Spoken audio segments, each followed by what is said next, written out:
ഇതുപോലെ നട്ടെല്ലില്ലാത്ത ഡിജിപിയെ കേരളം കണ്ടിട്ടില്ല എന്ന് പ്രതിപക്ഷ നേതാവ് വി.ഡി. സതീശൻ വിമർശിച്ചു. മുഖ്യമന്ത്രിയുടെ അറിവോടുകൂടി അദ്ദേഹത്തിന്റെ ഓഫീസിലെ ഗൂഢസംഘങ്ങളാണ് എല്ലാത്തിനും നേതൃത്വം നൽകുന്നത്.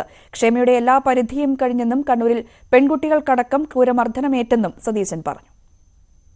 സംസ്ഥാനത്തുടനീളം പോലീസിന്റെ നേതൃത്വത്തിൽ നടക്കുന്ന ഈ അതിക്രമങ്ങൾ പെൺകുട്ടികൾക്ക് പോലും മർദ്ദനമേക്കുന്ന സ്ഥിതിയിലേക്ക് കാര്യങ്ങൾ എത്തിയിരിക്കുകയാണ്. കേരളത്തിൽ ഇതുവരെ കാണാത്ത കാര്യങ്ങളാണ് നടക്കുന്നത്. ഇതിനെ ഞങ്ങൾ രാഷ്ട്രീയമായും നിയമപരമായും നേരിടും. ഈ മർദ്ദനങ്ങൾ സർക്കാരിനെ സുഖിപ്പിക്കാനും പോലീസ് ഏമാന്മാരെ സുഖിപ്പിക്കാനും വേണ്ടിയിട്ടാണ് ഏതെങ്കിലും ഉദ്യോഗസ്ഥന്മാരത് ചെയ്യുന്നുണ്ടെങ്കിൽ അവരുടെ പുറകെ നിയമപരമായ നടപടികളുമായി ഞങ്ങൾ എല്ലാവരും ഉണ്ടാകും എന്നീ അവസരത്തിൽ മുന്നറിയിപ്പ് നൽകുകയാണ്.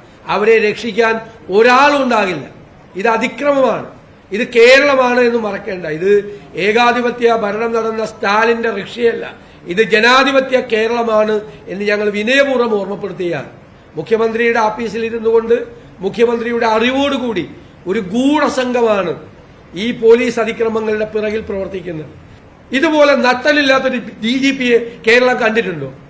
എന്തെങ്കിലും കാര്യം പറഞ്ഞ ഒരു തീരുമാനമുണ്ടോ? കേരളത്തിൽ പോലീസ് കാണിക്കുന്ന ഈ അതിക്രമത്തെക്കുറിച്ച് ഈ ഡിജിപിക്ക് എന്തെങ്കിലും അറിയാമോ? എന്തെങ്കിലും ഒരു നടപടി സ്വീകരിക്കാമോ? ഇത്രയും അതിക്രമം കാണിച്ച്. അതുകൊണ്ട് പോലീസും സർക്കാരും അതിക്രമം കാണിക്കുന്ന ആളുകൾക്കെതിരായി നടപടി സ്വീകരിച്ചില്ലെങ്കിൽ ഞങ്ങൾ കോടതിയെയും ബന്ധപ്പെട്ട ഏജൻസികളെയും സമീപിക്കും. പിന്നെ ഏത് തരത്തിലാണ് ഇത് കൂടിയാൽ ഇത് ഇനി ആവർത്തിക്കപ്പെട്ടാൽ ഇത് ഈ തരത്തിൽ മാത്രം കൈകാര്യം ചെയ്താൽ മതിയോ എന്നുകൂടി ഞങ്ങൾ ഗൗരവമായി ആലോചിക്കും. കുരുക്കളുടെ രാജസന്നിധിയിൽ നടന്നതുപോലെയുള്ള ഒരു സംഭവമാണ് കണ്ണൂരിലെ തെരുവിൽ നടന്നത്.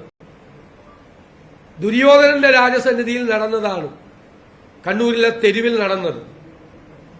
ഇത് ഞങ്ങളുടെ ക്ഷമയുടെ നെല്ലിപ്പലക ഞങ്ങൾ കണ്ടിരിക്കുക. എം.ടിയുടെ